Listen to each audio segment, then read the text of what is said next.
morning students. Today we will do remaining sums of exercise 3.1. Students last video में हमने सम number 1 to 5 कर लिए थे 3.1 एक्सरसाइज के. आज हम करेंगे सम नंबर 6 to 10 और फिर हमारी एक्सरसाइज कंप्लीट हो जाएगी और आपने इसको अपनी नोटबुक में कर लेना है अच्छे से. Okay students, so let us start. Students आपने स्टेटमेंट अच्छे से पढ़नी है पहले, उसके बाद सोल्यूशन करना है.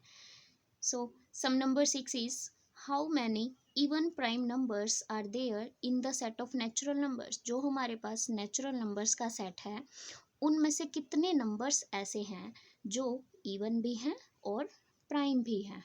ओके स्टूडेंट्स, इवन भी हैं और प्राइम नंबर्स भी हैं. अगर हम प्राइम नंबर्स देखें स्टूडेंट्स तो उनकी स्टार्टिंग किससे होती है? 2 से होती है.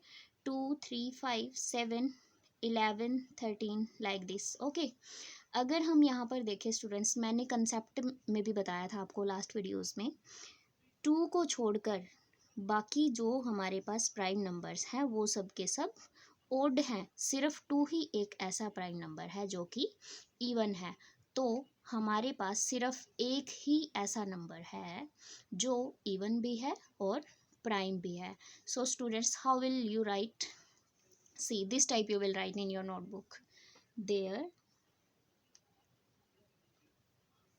is only one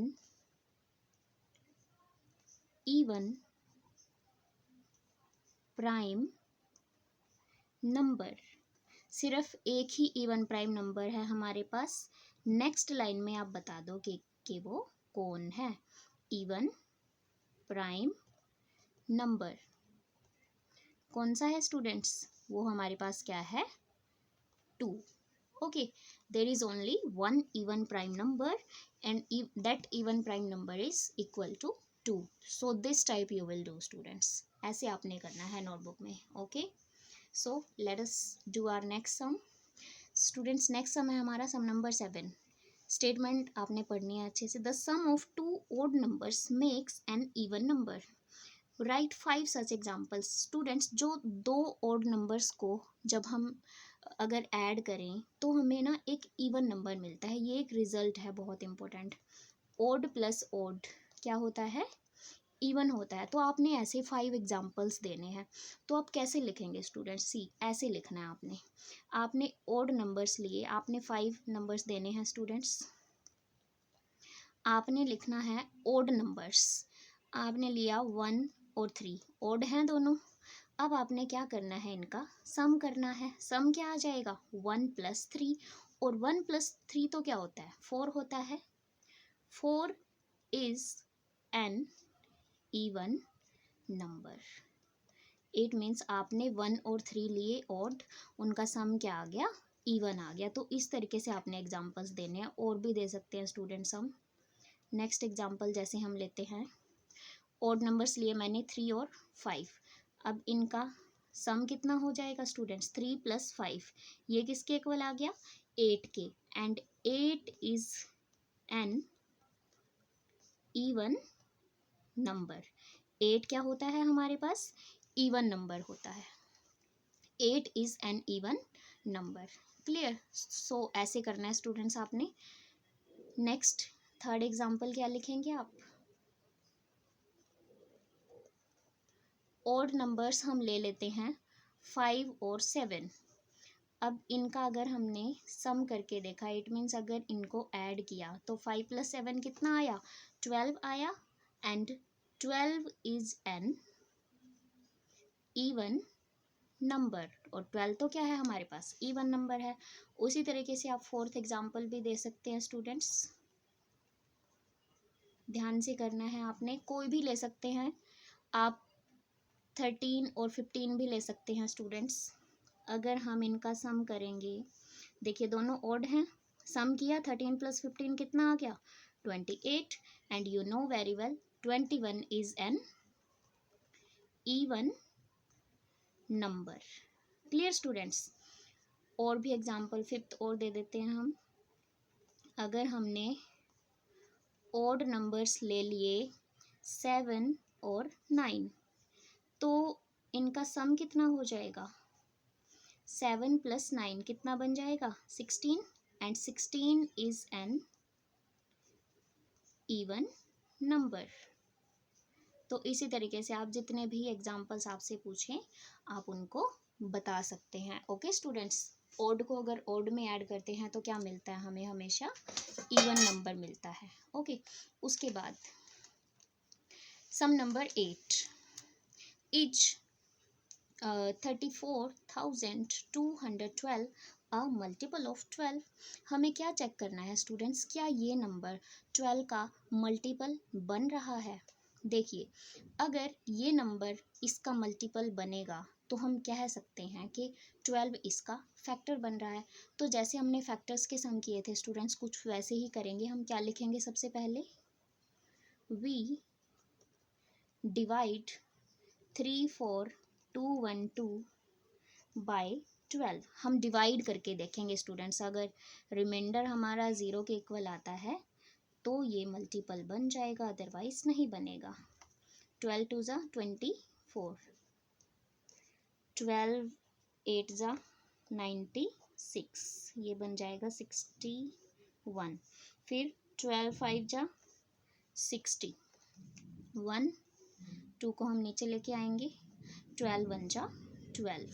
आप देखेंगे कि रिमाइंडर कितना आ गया 0, तो आप लिख देंगे साइड पे बिकॉज का सिंबल है ये, because reminder is equal to 0। So आप इसके नीचे ही लिखेंगे स्टूडेंट्स, क्लियर।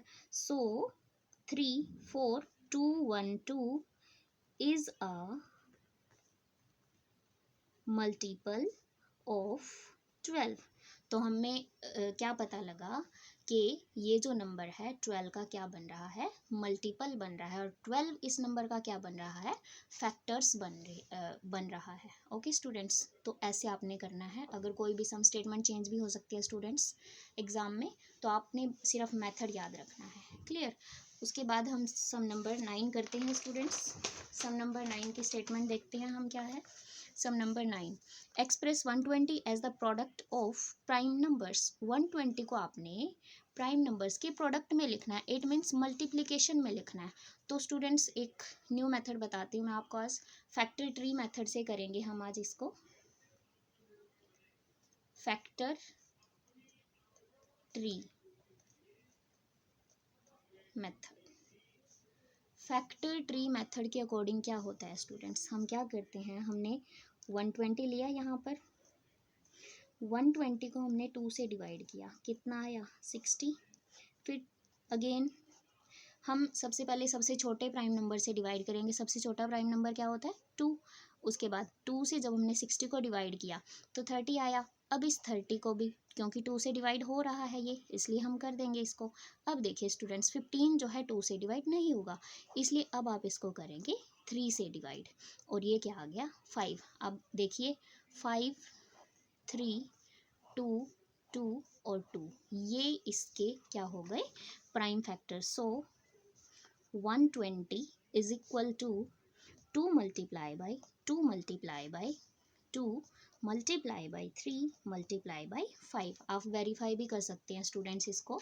5 3 ज़ा 15, 15 2 ज़ा 30, 30 2 ज़ा 60, 60 2 ज़ा 120। तो अगर हम फैक्टर्स, प्राइम फैक्टर्स को मल्टीप्लाई करते हैं तो वो नंबर ही आ जाता है जिसके हमने प्राइम फैक्टर्स बनाए हैं। ये फैक्टर ट्री मेथड है स्टूडेंट्स, आप किसी भी सम को इस मेथड से कर सकते हैं। ओके, ध्यान से करना है स्टूडेंट्स। ओके, ये थोड़ा बड़ा नंबर था, छोटा भी पूछा जा सकता है हमसे, तो जैसे ही स्टेटमेंट चेंज होती है तो सिर्फ मैं अगेन बोल रही हूँ, आपको मेथड समझ आना चाहिए। Okay, so students, now we are doing our last sum of exercise 3.1. Read the statement carefully. Find a number whose sum of the digits and product of the digits are same. Students, मैंने आपको first chapter में भी बताया था ये चीज़ कि कोई भी नंबर हम जब बनाते हैं तो हम कितने डिजिट्स का यूज़ करके बनाते हैं, 10 डिजिट्स का यूज़ करके बनाते हैं। अब हमें एक नंबर बताना है जिसके डिजिट्स का सम और प्रोडक्ट, इट मीन्स डिजिट्स को ऐड करें या डिजिट्स को मल्टीप्लाई करें आपस में, तो सेम आंसर आना चाहिए। तो स्टूडेंट्स आपको ये ध्यान से देखना है। जो हमारा रिक्वायर्ड नंबर है, जो हमें चाहिए, वो आएगा हमारे पास 22। मैं वेरीफाई करके दिखाती हूँ स्टूडेंट्स, आपने वेरिफिकेशन करके दिखानी है एग्ज़ाम में। वेरिफिकेशन कैसे करेंगे? आप प्रूव कर रहे हैं कि ये कंडीशन को सेटिस्फाई कर रहा है। देखिए, सबसे पहले हम क्या करेंगे, सम ऑफ डिजिट्स ऑफ 22 की सम ऑफ डिजिट्स कितना आएगा, 2 + 2 कितना आ गया, 4। अब आप कीजिए product means multiplication, product of digits of 22 is equal to 2 × 2, ये भी कितना आ गया, 4। तो क्या हो गया आपके पास, so sum of digits is equal to product of digits. Clear? 22 जो हमारा ऐसा नंबर है जिसमें सम ऑफ डिजिट्स किसके इक्वल आ रहा है, प्रोडक्ट ऑफ डिजिट्स के। तो ऐसे ही हमने बताना था स्टूडेंट स्टेटमेंट के अकॉर्डिंग। तो हमने इसको स्टेटमेंट को अच्छे से देखा पहले, फिर हमने सोचा, तो हमारा आंसर क्या आ गया, 22। ये हमारी हो गई वेरिफिकेशन। तो स्टूडेंट्स आपने ऐसे ही नोटबुक में अटेम्प्ट करना है, यही आपका होमवर्क है। आपका होमवर्क है कंप्लीट एक्सरसाइज 3.1। आप 3.1 एक्सरसाइज को कंप्लीट कर लेंगे अपनी नोटबुक में। Okay students, till then be safe, thank you.